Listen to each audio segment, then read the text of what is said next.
Hello, this is Pixie. How the hell are ya? Racing around. My camera angle's quite sorted. Yeah, just a bit of OMAD really. Fasting generally, I should just say fasting because OMAD relates to something more specific. So the focusing on a 1 meal a day, it's more like the ideal. The ideal, we want to eat 1 meal. But if it's prolonged and stretched out, then you're trying to achieve it, but it's not necessarily possible. It could be that after 24 hours you need to eat a lot more food than you anticipated, and as a result you can't really eat in one go. And it depends on what you're eating as well. If you're eating a load of bread and things you've got to chew up and so on, it takes a while, but if you're like a stew, then you can pretty much get it wrapped up in an hour. Never get over caught up with the idea of sort of, if you're eating with 1 hour, all them calories are gone in your body in 1 hour, and then suddenly you're off them, because it takes longer periods of time to break up, as mentioned in many other videos, not necessarily my ones, is that all calories are the same, so therefore when you have different food types, how your body processes that and turns it into energy and stores it is very individual to your biology. So I think that's quite important. As for me, and also mood's really important as well. It's not always touched upon. A bit like yesterday, I sort of kind of felt a bit down, and it played into other emotions as well. But it was also because the sugar levels were quite low and calories, and it's okay. I mean, if you go for fasting and you have a few days, you want to do a bit of a warrior or change it a little bit. That's fine. I mean, how you measure success and failure is that you're doing something different and it's working.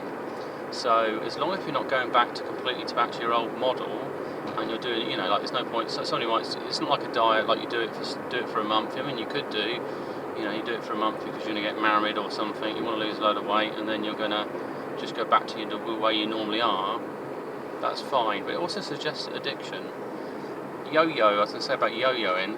That's often a sign of addiction to foods, rather than sort of just lack of willpower. It looks like I've got a big fist in your face. There we go. It's just what the wheel is. The lack of willpower, and sometimes slow. Yeah, sometimes it's a little bit out of your hand. Your body wants and craves certain foods and energy. It means you're not fully got it under wraps, basically. And you could be pushing yourself too hard, too fast. And then you're doing the reverse, you're overcompensating. So sometimes it's hard to get them balances in check and okay.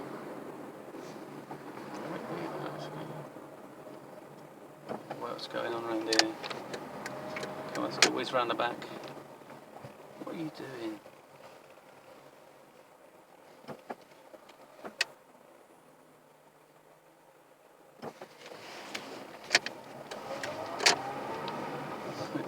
Let's try to sort out what's going on.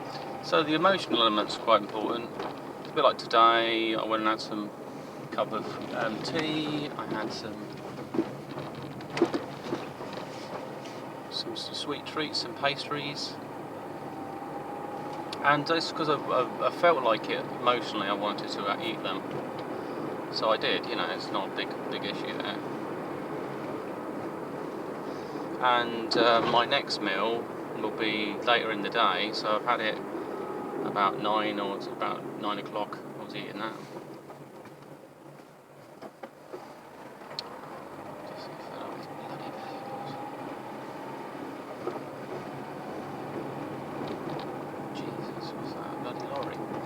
Okay, and so my next meal, which probably involves some protein and so on, will be about around midday, and then the focus is not to eat anything after that.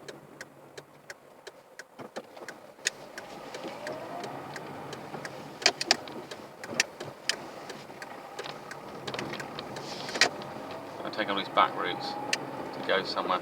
So that's what I just have quite a large meal, and then I've got to look, am I eating too much protein? Eat until you're full. If you eat a lot of bread and stuff, then you can really throw it all out, because sometimes it's hard to calculate the how full you're going to be eating bread.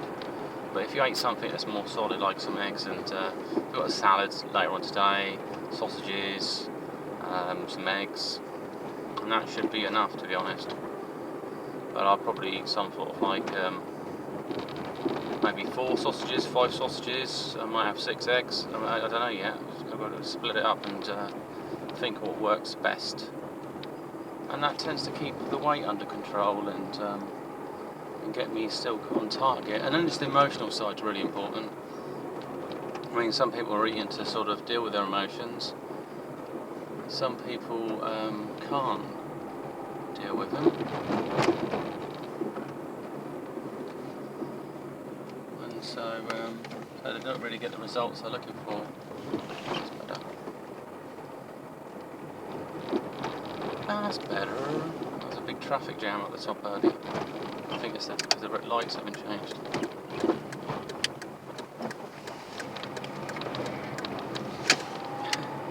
There we go, the shortcut paid off, I think. Yeah, sorry, it's just driving to get in the way of the video. Can the traffic just leave me alone for a little bit?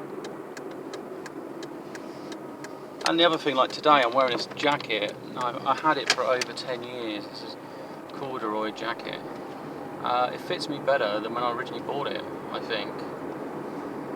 So it's interesting, sort of the shapes. And then you also get this kind of, the idea some people have got in their head is that if they just keep on OMADing, they're going to get thinner and thinner and thinner. And the reality is, no, they're not, because the body wants to be a certain way. They're designed to be a certain way. So once you get to what they consider your normal framework, then that's probably your average. The only way you can improve on your design, improve on yourself, is there's a few different ways. It's just look at different biohacks. So exercise. So I have problems with tendinitis, so I've started swinging weights. So I've got these kettlebells and I just use them, and that's just strengthen my core and basically where you've got weaknesses, you don't necessarily aggravate them. You might want to stimulate them a little bit and you want to improve around them. I find if you swing, if you do a lightweight long enough, it will go further enough into the core of your arms or your body. It won't give you ginormous muscles or anything, but you will improve your muscle tone and basically general use of your body.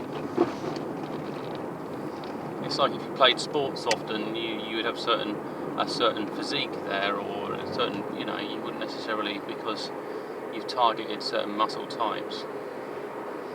And naturally, your body will also go back to its normal shape anyway. It's a bit like just in a jogging along the road there. What happens if you do your cardio, your body tends to re-sculpt itself as well. So you look at your biohacks, like I have cold baths every so often. I don't have them all the time.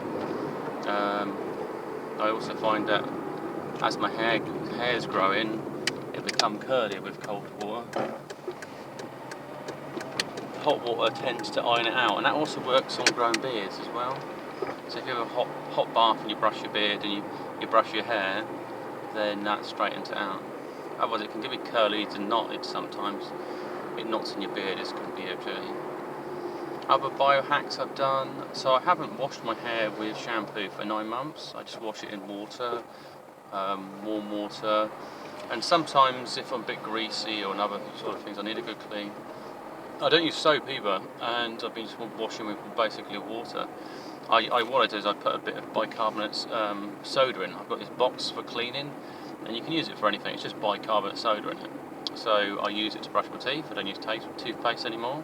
I haven't done for about 9 months or so, because there's things in toothpaste I didn't want. Fluoride, and I didn't want any sweeteners or anything like that. I thought, I don't want this crap in there, especially when I'm dealing with tooth decay and other issues, because the bacteria can feed on the sweeteners. It seems pointless having things in there that feed the bacteria. Actually, I should look at the mineral composition. It probably does feed mouth bacteria. So one side you're cleaning it, and the other you're putting mineral deposits in it to give you tooth decay. So, I'd hate me to say that, but it's probably quite possible. It depends if anyone's ever used a toothpaste. The mouth's fresh at the time, but the taste of the bacteria, or if they've got any decay in the mouth come back, then that stuff hasn't done anything to do with it. But I can tell you, bicarbonate soda on its own, a bit of toothpaste, doesn't taste wonderful. It tastes like salty, really. Just put a little bit on a toothbrush, put a little bit of water. You got a wet brush, just dip it in the powder a little bit. Brush your teeth with that.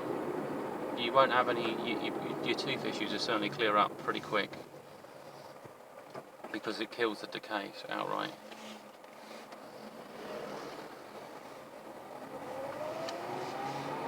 So all these little hacks improve.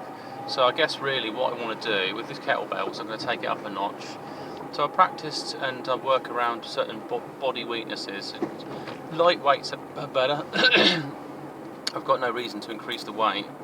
I could do it at a later date, but a lighter weight gives me a better range and less chance of injury, and also I can do it often. That's one of the things. Maybe the next phase is I might take it to go to a park with some kettlebells, swing them around a bit.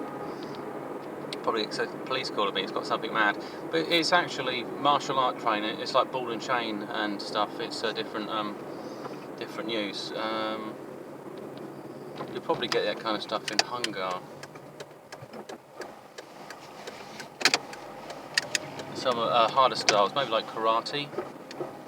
You'll get a sort of basically with karate, it's a fusion between farming techniques, the folk boxing in the area, and Shaolin influences, basically. White Crane and some other things. I think there's tiger in it. Anyway, so this is Pixie signing off. Have a great day and speak to you soon.